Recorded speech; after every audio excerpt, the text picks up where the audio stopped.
Uh-oh. Peace and blessings, everyone. Assalamu alaikum. I pray everyone is doing well this Sunday evening. I just wanted to tap in real quick and, first of all, just do my first YouTube live. I got my channel maybe a month ago, maybe less than a month ago, but I got the channel. I think I got 15 subscribers. So, once again, just thanking everybody who supports, who comes on the page, listens to the page, says what's up, leaves a comment. Yeah, so I just appreciate all of you tapping in. Those of you that may not know much about me, you can find a lot of my videos on Instagram. I am Faith PDX. I am stands for my initials, Imani Muhammad. So I am Faith PDX. Lots of videos on there. You can see just kind of who I am, what I represent. I am a student of the Most Honorable Elijah Muhammad, taught to us by the Honorable Minister Louis Farrakhan. I'm born and raised in the city of Portland. In youth development. I work with young people in the community. Been doing that for 20 plus years. And I just really believe that my life is my testimony and my life is of service to humanity. And the more that all of us actually accept our gift and our purpose and our role, then maybe we can change the world and the environment that we live in. More importantly, change the atmosphere that we rotate around in. So that's just a little bit about me. But again, first and foremost, this is my first live. I just wanted to tap in because it's been an interesting last couple of days, interesting weekend in the city of Portland. But I was vending yesterday and I was talking to one of my sisters. We were having a conversation about how religion, a lot of times, and I don't want to blame certain religions, but I was raised in the Baptist church, so I am going to mention Christianity, but what I'm saying applies to all religions. So this is not an attack on the church or Christianity. This is just in general. We were having a conversation about how a lot of religions, a lot of organized religions or organized thought has a misunderstanding when it comes to really understanding how the human mind works and how the human body works. And one of the conversations that we were having was referring to the Bible, and it says, "So as a man thinketh, so he is," right? Or there's verses all throughout the Bible that talks about, faith without works is dead, right? So there's this constant intention and prayer for the mindset, but then there's also the reality that action has to back that, right? So you can say, we need to pray and we need to make sure we're doing good, thinking good thoughts. But at the same time, there's some action that goes along with that. And so we were talking about how in the church and organized religions, we're oftentimes not taught about the mind, right? We're taught the steps and the rituals and the actions, right? We're taught to give charity, give tithes, or we're taught to come to church on a certain day or every day, every Sunday or every holiday or whatever it is, right? We're taught to be a service to one another, but we're never really taught how to use the human mind that God gave us to really achieve the things in life that we want to achieve, right? For example, we're not taught to understand that the power of words, right? The power of thought, the power of positive words, or the power of negative words actually shapes and changes first of all, our human body makeup, but naturally will change what we manifest in our atmosphere, right? So we were having this conversation about how, organized religion doesn't always tap into the essence and the nature of a human being, right? We talked about crystals. We talked about, the nature, natural elements, right? But a lot of times, depending on, I would say, I'm generalizing, but a lot of times of these organized religions, a lot of that stuff is either shunned, either talked against, or, there's no you can't find that in the church, right? You won't find people talking about how the water and the trees and the natural elements will, help you heal your body. You just don't get that as a general, right? And so anyway, I bring that up to say this, that, no matter what city or state you're in, I'm pretty sure the feeling of heaviness and this feeling of a darkness and a weight on our hearts and our minds is probably permeating through the streets of your city. I don't know what city you're in, but I guarantee you there's a sense of heaviness in your city, right? And that's not specific to my city or your city. That's specific to the entire world, right? There is a global transition. There is a universal transition that is happening. And so as we feel that within our soul, as we digest that in our minds, as we interpret it with our thoughts and our words, and try to continue to move through in this world, knowing that there's a heaviness or there's a darkness on us as individuals, but on the entire universe, we have to make sure that we're staying positively fed the right words, the right thoughts, and the right food, right? What am I talking about?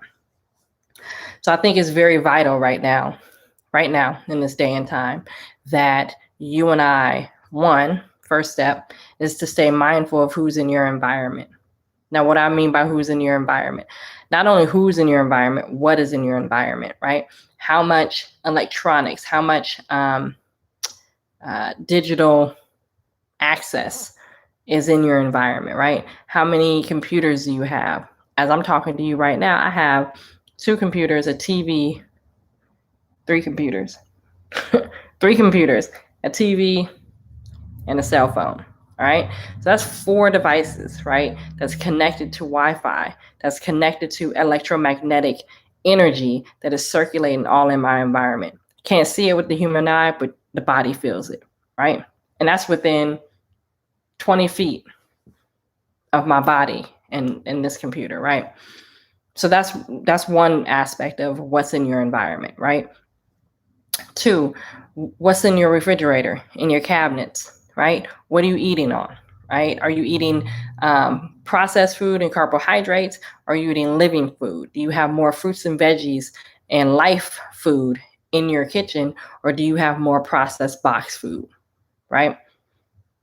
Got to ask yourself that question, because the more living food that we ingest in our body, the more receptive and more open we are to hearing God's word, but also being able to have the energy to act out on what the God has given us, right?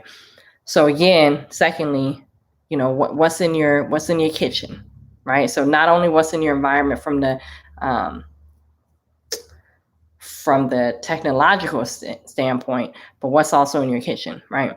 The third is who's in your environment, right? So who's in your household?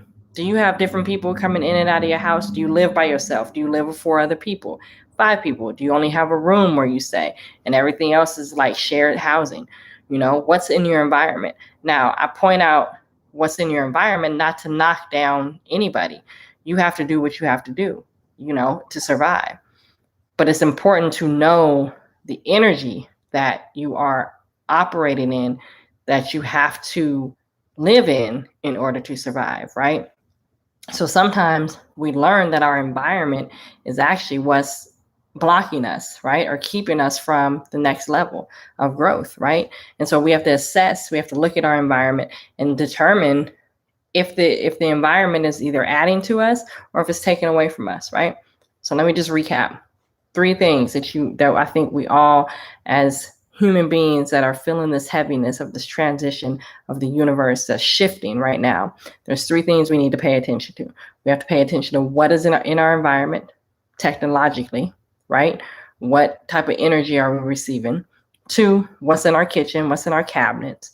And 3, who's in our environment, right? Who do you have coming into your space at all times, right?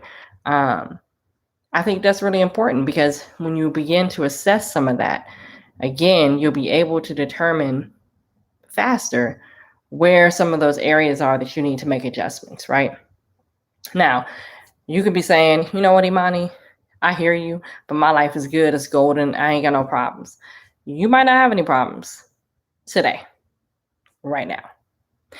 But as the Holy Quran teaches us, after difficulty comes ease, and after ease comes difficulty.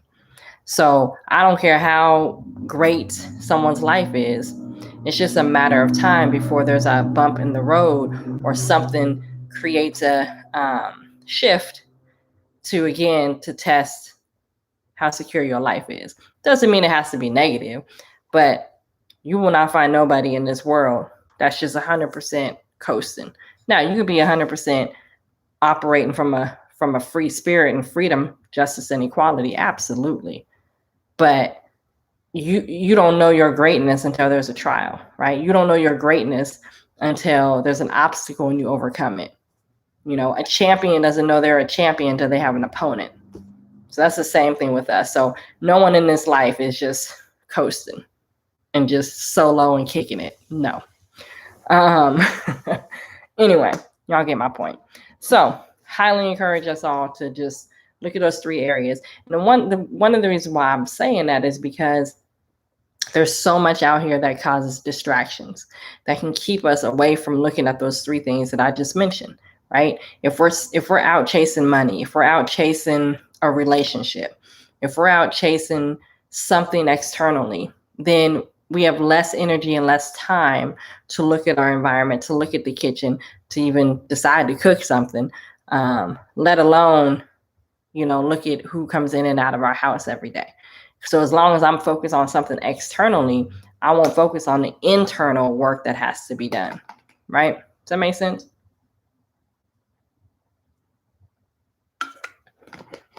So with that being said, I highly encourage all of you to grab my book.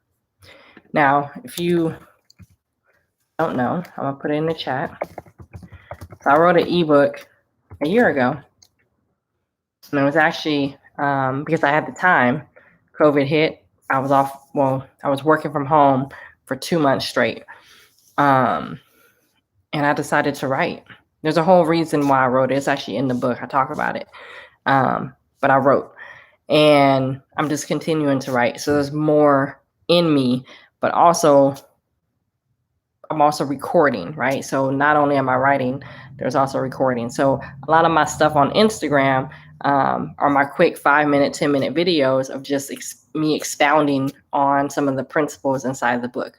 So I encourage you all to get the ebook. Hard copies of the book will be coming very soon. I found a publisher, just waiting on the sample. But I'm excited. And again, I think the book will help children in particular. I keep telling people it's a family book. It's something that you can read at the dinner table and have discussions about. I wrote it in a way to pose questions, get people to critically think, and be a conversation starter, right? Because I think the more that we have these dialogues and ask ourselves these questions, the more we can actually understand that we are in control of our entire environment, and we are in control of our output and our experiences in this world, right? In this life. So that's The Art of Living. Go to the website, theartofliving.net. You can purchase the book there. You can also purchase it at travelingpillar.com. But yeah, if you have ideas, if you want to connect, I also do a little bit of life coaching. That's something that I enjoy doing. And not because I have all the answers, but a life coach really just helps direct and give milestones and give pinpoints, just like on a map. Driving down the street, you're driving down a dark road or dirt road, and there's signs along the way, right? Well, the signs tell you which way to go. So a life coach, once you know your direction in life, it's like GPS. It's like a human GPS.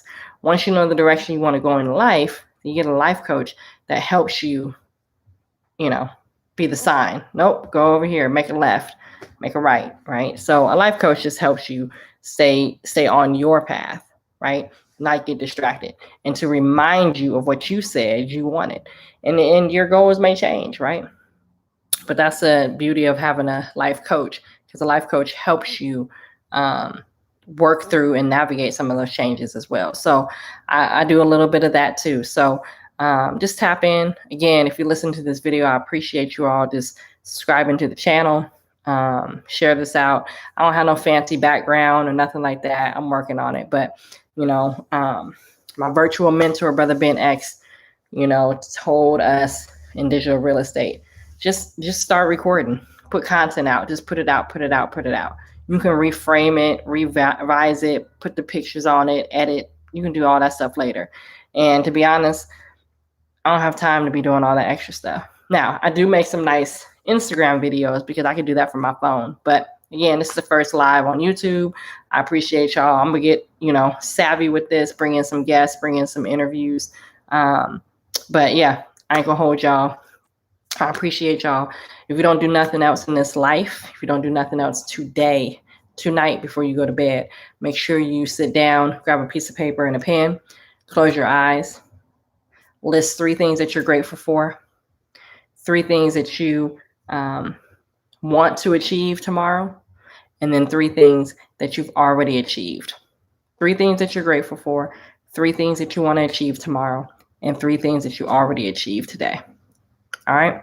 Stay blessed. Stay true to the game of life. Stay true to yourself. And if nothing else, make sure you find your purpose, live your purpose, and do good while you're here. Peace.